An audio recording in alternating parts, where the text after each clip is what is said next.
Hello everyone and welcome to the second episode of the 2020 World Cup review. Today we're looking at Group 2. So Group 2 consists of India, Australia, New Zealand, Pakistan and Bangladesh. So if we have a look at the table right now, we can see that New Zealand already through to the semi-finals after winning their first 3 matches. In second spot it is Pakistan with 1 win and 2 losses. Tied with third right now is Australia and India, both with a win and a loss, and Bangladesh, the only team that hasn't won a game, are down at the bottom. But Australia, India and Bangladesh still have a game in hand. So the first game, which was the opening game of the World Cup, was between India and New Zealand. And New Zealand batted first, and they made 7 for 126. It was a good bowling performance by India, but some solid batting by a few of the New Zealand players made it to go to 7 for 126. Corey Anderson, he made 34 of 42 despite the strike rate. He did hang around and made that solid 34. Luke Ronchi was very good at the end, 9 out on 21 of 11 bowls. The bowling figures, there's a lot of 1 wicket each. Ashwin, Nehra, Bumrah, Raina and Jadeja. They got them all out for 100. They got them to 126. Thought they had a chance to maybe win it, but it turns out they got all out for 79. Yep, that's right. The home crowd were expecting them, get a win on the board here. But at the end, they got one out for 79. Thanks to some good bowling from New Zealand. In terms of the batting for India, there's not much really to say. Only 2 players really tried to make some runs there. Dhoni, 30 of 30 deliveries, and Virat Kohli made 23 of 27. So the bowling figures, Satna was actually man of the match. He got 4 for 11 of 4 overs. Very impressive bowling figures there. And Sodhi was very impressive, 3 for 18 of 4 overs as well. So a fantastic start by New Zealand, defeating India on home soil. The next match that's been played was between Pakistan and Bangladesh. Pakistan batted first and made a great score of 5 for 201. Courtesy of some good batting from some of their players. Shizad was fantastic, 52 of 39. Hafiz made 64 of 42. And Shahid Afridi, as everyone will know of his power hitting, he showed that, making 49 of 19 deliveries, 4 fours and 4 sixes, really helped them. Got them to that score of 5 for 201. Not much to see in the bowling figures for Bangladesh. Ahmed and Sunny both got 2 wickets, which was good, but some of their bowlers were a little bit expensive. Whereas for Bangladesh, when they batted, they made 6 for 146 in their 20 overs, which wasn't enough to get them the win, so Pakistan got that victory. Some good batting from Al Hassan for Bangladesh, 50 of 40 deliveries. Some other scores, Rahman made 25 of 19. Murtaza made 15 of 9, but just wasn't enough to get him over the line. Muhammad Amir, who's back from suspension, he got 2 for 27. And so did Shahid Afridi, who got man of the match. He got 2 for 27, and also his 49. Proved to be a good all-round performance from Afridi. So a good start there from Pakistan, and they hope to continue that with the next game. The next match, it was between New Zealand and Australia. New Zealand, they batted first. They made 9 for 142. It was a fantastic start from Gupta and Williamson, 39 and 24 respectively. There was some good batting from Munro and Elliott, 23 and 27 respectively. Got it to 8 for 142. But some good bowling also from James Faulkner and Glenn Maxwell, got 2 wickets apiece. At least minimised it to 8 for 142. Giving themselves a little bit of a chance for the batting. But Australia, well, they couldn't really show that. They made 9 for 134, which gave New Zealand the victory. A good start from Khawaja, 38 off 27, batted really well, but really not much more. Just Glenn Maxwell, 22 of 23. Mitch Marsh, a couple of sixes in his 24 of 23, but they just lost too many wickets at the wrong time, and that just cost them the match in the end.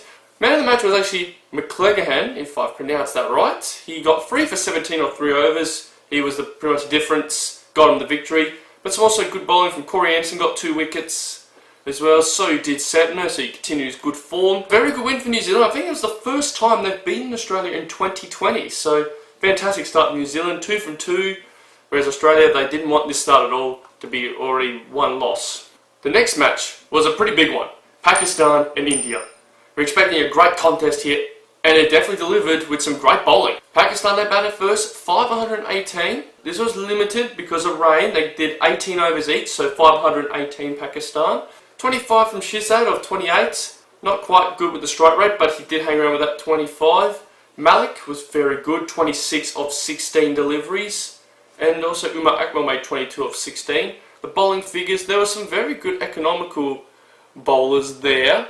Rayner bowled one over, got 1 for 4, which was very good for him. I think Nehra was probably the pick of the bowlers, 4 overs, 1 for 20 or 5 overs, but I think most of them bowled really well, got into 518. India, they batted, and they made the score. They won by 6 wickets, and they got it with about 2 overs to spare. Virat Kohli, brilliant he was, 55 of 37 deliveries.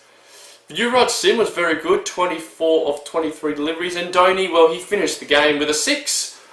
And man of the match actually went to Virat Kohli for his 55 not outs, and it was a very good performance.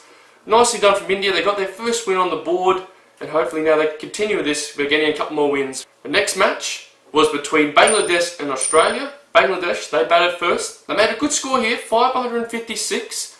Some very good batting from Mudallar, who was 49 not out of 29 deliveries, 7 fours and a 6. Very good performance from him. Al Hassan continued from his 50 he made against Pakistan by making 33 of 25. So they got 556. In terms of the bowling figures, Adam Zampa was definitely the pick of the bowlers. 3 for 23 or 4 overs. Very impressive figures there. And Shane Watson, 2 for 31 of 4 overs. Australia, well, they made it. They got 757, but they had to work for it, and they won by 3 wickets. The pick of the batsman, Usman Khawaja, again was the pick of the batsman for Australia. 58 of 45 deliveries. Watson made 21 of 15. And some good hitting from Glenn Maxwell, 26 of 15, helped them get over the line. The bowling figures for Pakistan, Al Hassan was fantastic, 3 for 27 of his 4 overs. And Rahman was very good as well, 2 for 30 or 4. But man of the match went to Adam Zampa for his 3 for 23 in the Bangladesh innings. So very impressive from Adam Zampa there in Australia. They needed a win on the board, and they finally got the win. They got themselves ready. Hopefully they can make a couple more victories for themselves so they can get into the semi-finals. The last game I'm going to be reviewing was between New Zealand and Pakistan.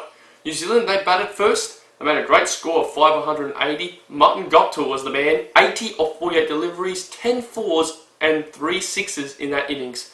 Very impressive there. And Ross Taylor, he was unbeaten on 36 of 23. And also some good hitting from Corey Anderson, 21 of 14. Got into their total of 580.